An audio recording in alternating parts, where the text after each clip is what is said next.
The story of the Durham Literacy Center begins in 1985.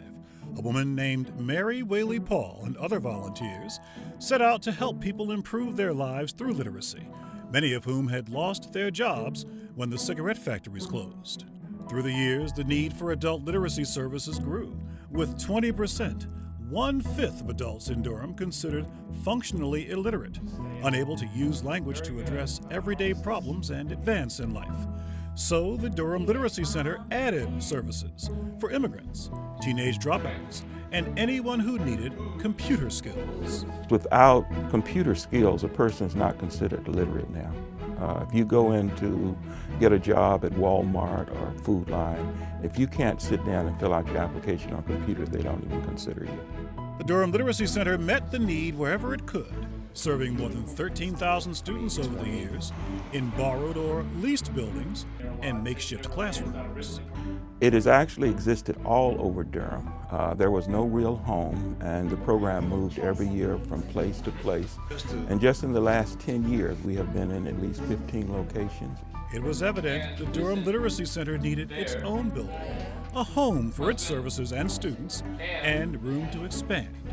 In 2011, it launched a fundraising campaign, and Durham came through. In 2012, the Durham Literacy Center had the opportunity to buy a 10,000 square foot building at 1905 Chapel Hill Road. Though fundraising wasn't quite complete, the location, facility, and price were too good to pass up. So with a favorable mortgage from SunTrust Bank, the Durham Literacy Center forged ahead with the purchase and renovations. The next challenge would be furniture, but once again Durham came through, with businesses and individuals donating desks, chairs, bookshelves, computers, and more. Every item in this building was donated. We didn't pay for a single item.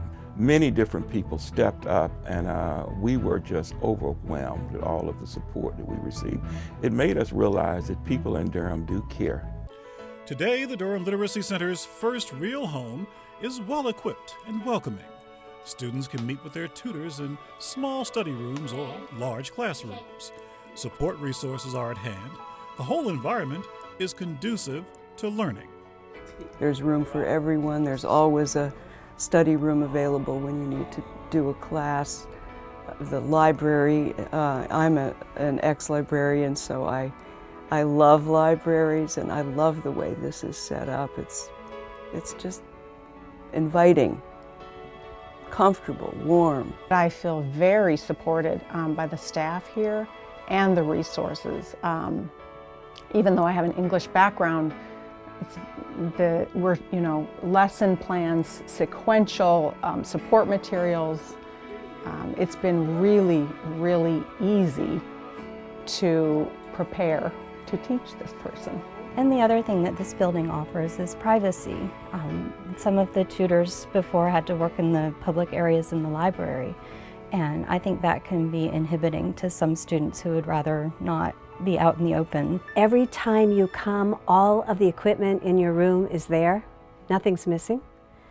Same every day, everything's there. And that is really, I guess as a former teacher, I can say that's nice. You enter your classroom and you have the equipment you need. It's the gravy. You talk about getting the gravy. This is the gravy on the potatoes. And it's splendid. And best of all, this place empowers people like Julius Robinson to make a better life.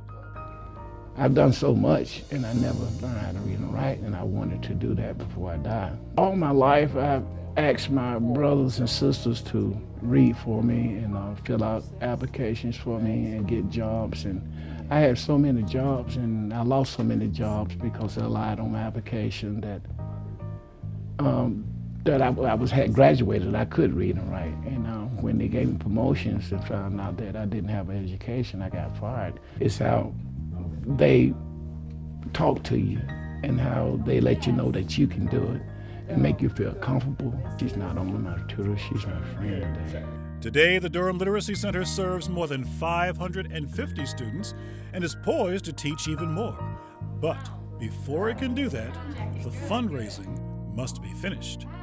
It is difficult when you've already occupied a building. People think they have reached their goal, but we really have not reached our goal. We are at around 75% of our goal, and we would like to pay off this mortgage as soon as we can so we can focus our attention on what we're all about, teaching people how to read and write. You can help the Durham Literacy Center write the next chapter of its story. Remember, your investment in literacy is an investment in Durham's future, one adult at a time. As I look to the future of the Durham Literacy Center, I see a group of people who have come together and formed what I would call a movement. And it's a movement to empower people in Durham who really want to improve their lives by improving their literacy skills. I feel like I've been able to make an extraordinary impact on one individual's life. I'm absolutely going to keep on learning.